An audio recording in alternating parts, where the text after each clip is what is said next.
Good morning students, मैं हूँ Z Sheikh और मैं पढ़ाता हूँ केमिस्ट्री में चैप्टर 1 चल रहा है और उसके साथ साथ हम लोग कुछ प्रॉब्लम सॉल्विंग भी कर रहे हैं।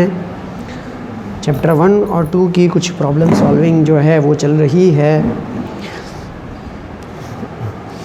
तो अब हम लोग देख रहे हैं यहाँ पर 2 प्रकार के प्रश्न हैं कि यदि आप लोगों के पास यदि ऐसा कोई प्रश्न आता है तो इसको हम लोग कैसे हल करते हैं। पहला प्रश्न हम लोग ले रहे हैं 1.4 ग्राम मीथेन में कितने मोल होंगे। सवाल है मोल कितने होंगे, तो उसका हल होगा कि भाई यदि मोल ज्ञात करना है तो उसका सूत्र है मोल बराबर द्रव्यमान बटे आणवीय द्रव्यमान। अब किसका हम लोगों को द्रव्यमान मोल ज्ञात करना है, तो मीथेन का द्रव्यमान लेना पड़ेगा। द्रव्यमान ग्राम में होता है और आणवीय द्रव्यमान ग्राम प्रति मोल में होता है।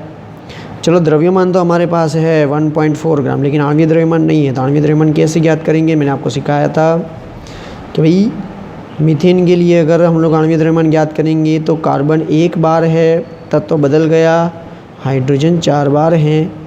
कार्बन का परमाणु द्रव्यमान 12 और हाइड्रोजन का द्रव्यमान 1, 12 × 1 12 प्लस 4 × 1 4 = 16 ग्राम प्रति मोल, तो बट्टे में आएगा 16।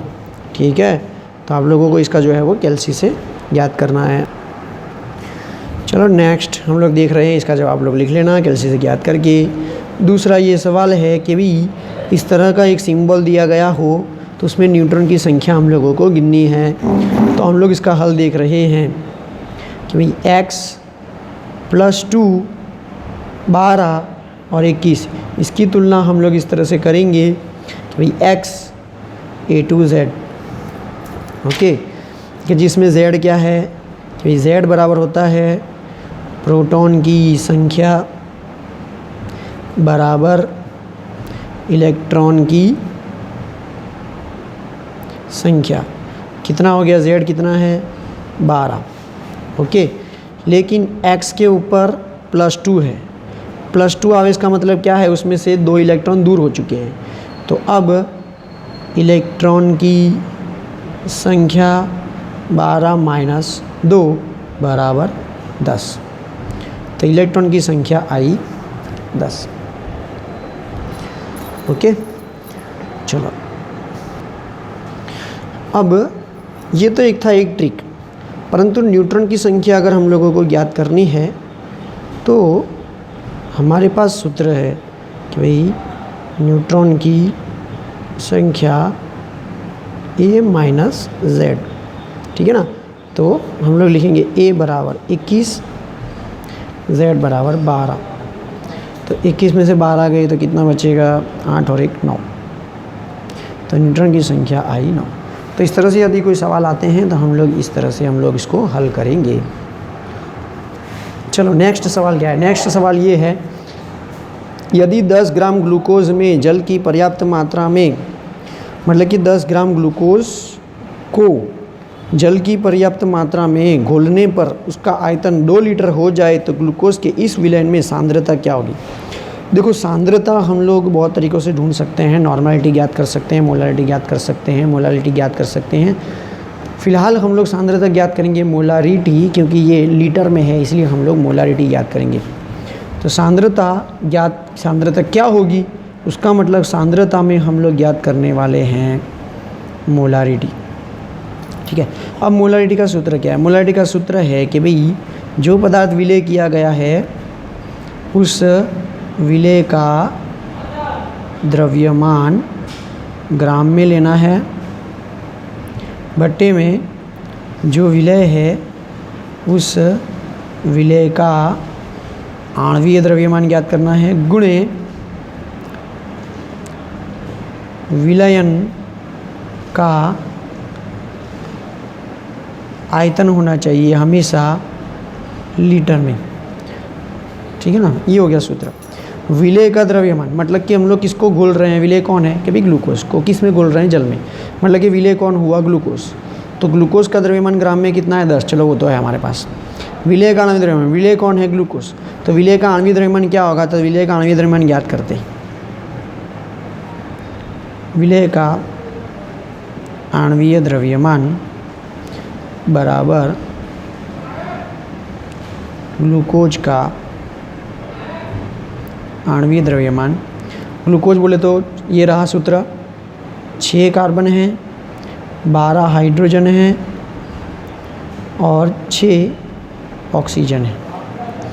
कार्बन के लिए कितना परमाणु द्रव्यमान 12, हाइड्रोजन के लिए कितना 1 और ऑक्सीजन के लिए कितना 16। तो चलो, तो ग्लूकोज का आणविक द्रव्यमान मिला हम लोगों को 180। विलयन का आयतन लीटर में, अगर ग्लूकोज को पानी में विलय करके बनाया गया तो उसका आयतन कितना है 2 लीटर। तो मिल गया हम लोगों को जवाब। तो हम लोगों को सारे मूल्य मिल जाते हैं। तो सूत्र में रखेंगे विलय का द्रव्यमान ग्राम में 10 ग्राम, ग्लूकोज का मतलब विलय का आणविक द्रव्यमान मतलब ग्लूकोज का आणविक द्रव्यमान मतलब 180, विलयन का आयतन लीटर में कितना जवाब आएगा इसका,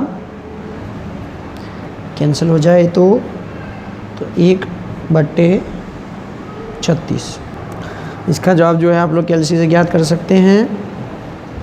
और पॉइंट में घुमाने को मैंने कहा था ना, पॉइंट में कैसे घुमाते हैं उसके लिए आपको जो है वो पिछले वीडियो आप लोग देख सकते हो।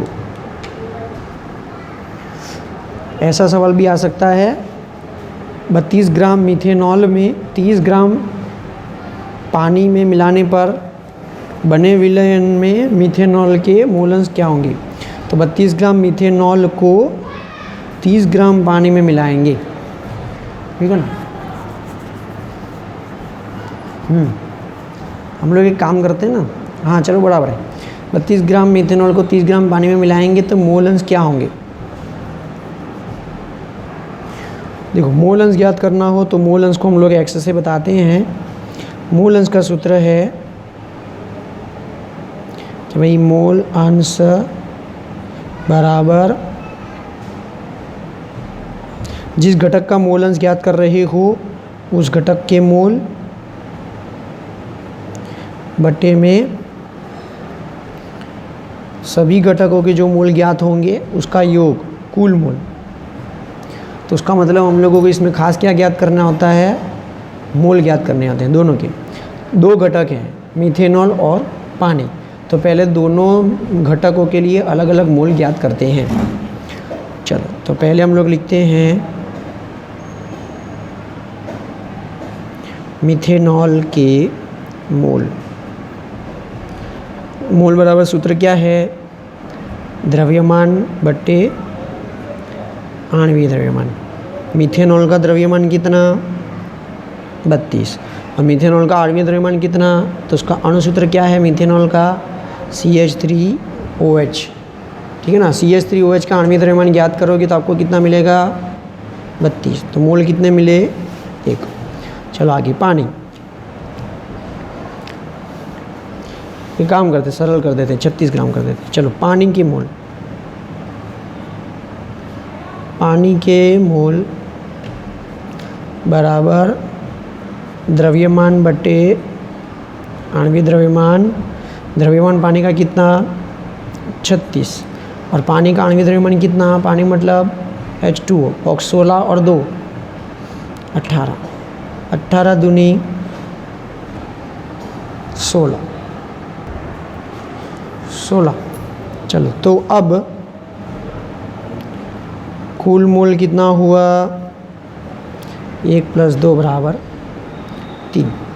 चलो, अब मोल अंश ज्ञात करना है। किसके मोल अंश ज्ञात करने हैं, मीथेनॉल के। तो लिखते हैं हम लोग मीथेनॉल के मोल अंश। चलो, मीथेनॉल के मोल अंश में क्या लिखेंगे हम लोग, मीथेनॉल के मोल बटे कुल मोल। चलो, मीथेनॉल के मोल कितने हैं 1, कुल मोल कितने 3। जवाब लिख दो। तो इस तरह के सवाल आते हैं जो है बार बार तो सवाल पूछा जा सकता है कहीं भी, तो हम लोग इसको जो है इस तरह से हल करते हैं। ऐसे और सवालों को सीखने के लिए हम लोग और भी वीडियो जो है वो बनाएंगे।